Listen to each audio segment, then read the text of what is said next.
guidelines. I'm actually going to hopefully hot link to us right now to show you. I do see I have programs and grants. And then you go to Programs Overview and you click on that.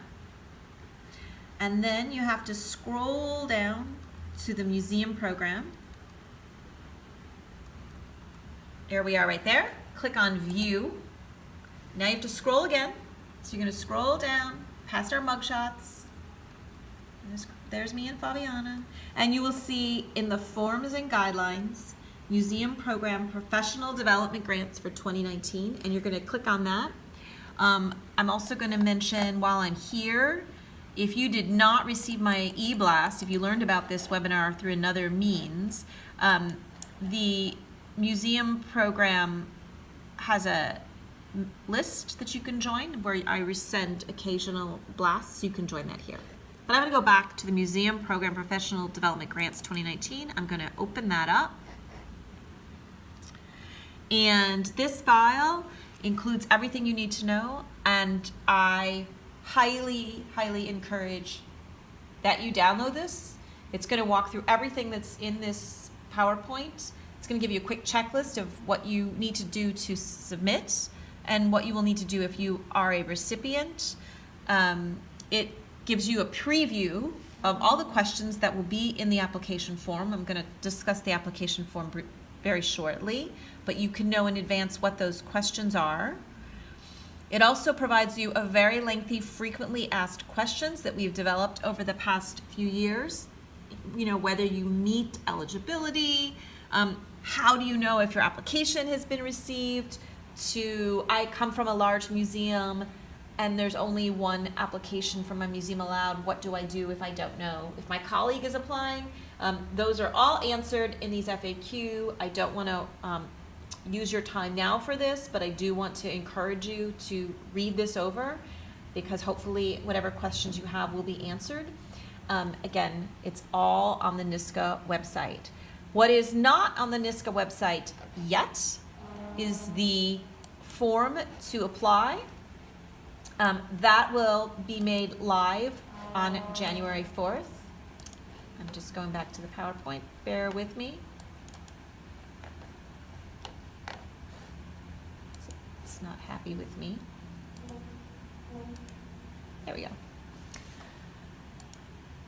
So Google Form is the technique we are using. It's pretty simple. You do not have to have a Gmail account to use it, so I want to stress that. It will be live on January 4th, 2019. I will send an e-blast out to remind you that it's live, and it will close at 5 o'clock on January 18th, 2019.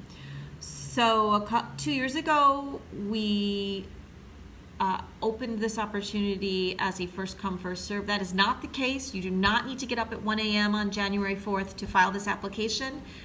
Just as long as you have submitted by 5 o'clock on January 18th, you are fine. So don't stress about that.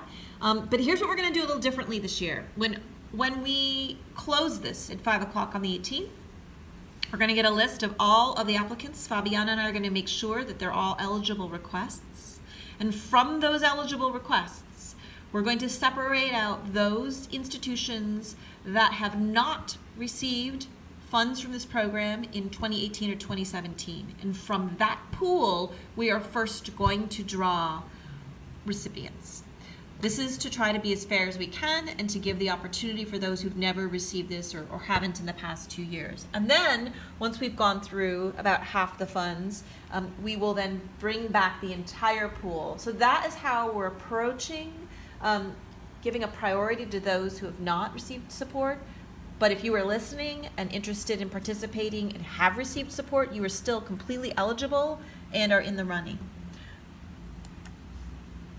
We're going to let you know, regardless of the results, by mid-February. If you are one of those applicants that is successful, I'm going to be asking you to first give me proof that you're allowed to go. So your immediate supervisor, if you're the director, it would be your board president. I just want verification that you can actually attend what you indicated you were going to attend. I'm going to need a W-9 for your museum. So this is very important. Whatever museum or museum service organization is applying, the W-9 needs to match that. This is through our partner COI Arts. If it doesn't match, they can't release the funds. So if you have questions about that, definitely talk to me before the deadline. And then really important, if you're supported, a final report is going to be due no more than 30 days after your professional development opportunity concludes. I'll revisit that in just a minute, but I want to stress it's a simple final report. We want to know that you went, what you learned. We want to hear about the experience. It's part of our process. I have had to track down a bunch of people this year.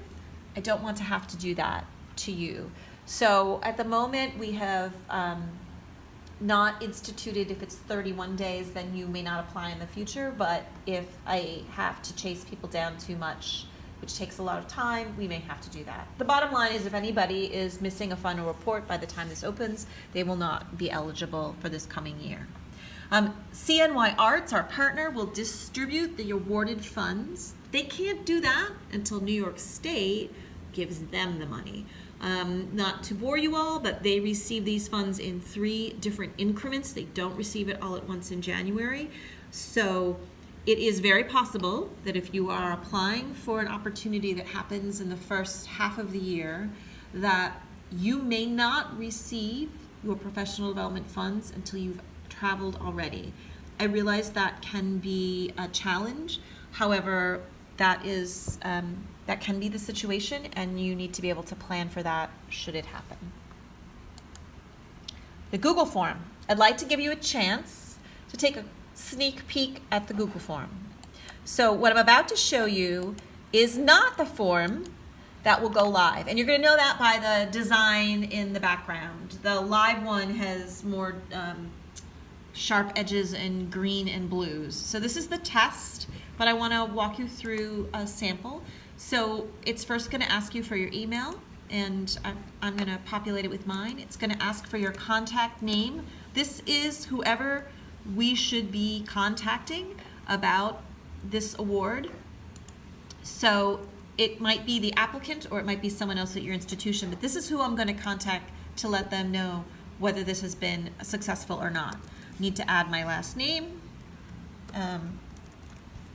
my museum name. I'll just say Nysca for now. The address, so here's the Nysca address. And the city, and the zip code. These are all the simple questions up front. And it will scroll down just like this when you see the form. I'm going to ask for your county. Now, you'll see this list doesn't list all of the New York State counties. So you just tick a box for your county. The county our offices are in is not on the list I've included now because I didn't want to retype it. But when you see the live version, you will see all of the counties of New York State. Please make sure that you know your county, because I found last year that some applicants didn't seem to know what county they resided in. So I'm going to ask you to fill that out. I'm also going to ask that you know what your Regional Economic Development Council region is. All 10 will be listed on the actual form. So please make sure you know where you're located and mark that. This is really just for mapping purposes on our end and to think about how we're representing the various regions of the state. Now, a couple examples of the questions you'll be asked. What professional development opportunity do you want to participate in? List the dates if possible, a URL if possible, and if you're doing site visits to museums, I want to know who you're meeting with and why you want to go there. So this is where you're going to tell me. I'm just going to type in some gobbledygook. There's a fairly lengthy space here, but this is for you to tell us, here's where I want to go, and when I'm going to go do it. The last date of your opportunity. This is different from last year. I'm going to ask you to let me know when you're coming back. So I'm going to pretend that I'm going to a conference from May 7th to May 9th. So May 9th is the end of my conference. I'm going to tick that box. That is going to be your clue that your final report is due 30 days after that date. I'm not, again, giving you all of the requests, all of the questions, just a few of them. When you enter them all, you'll hit submit. Oops. See, I didn't even fill out my REDC region. you will hit submit, and then you should see that your response has been recorded. I may also have set this up for you to receive an email, but bottom line, if you see your response has been recorded, you know that your application has been submitted. Something else I want you to be very aware of in terms of submitting this application that's different from pretty much any other application you would submit to Nysca.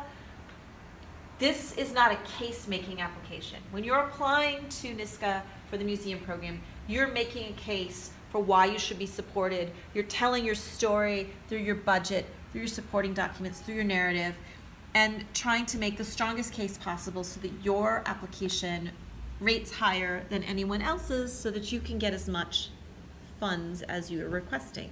For this opportunity, it is simply, are you eligible or not? So we really don't want you to belabor this, to spend a huge amount of time thinking it through. We're trying to make it as simple as possible. You just need to make sure you let us know the key eligible points, and why you want to go can be a couple sentences.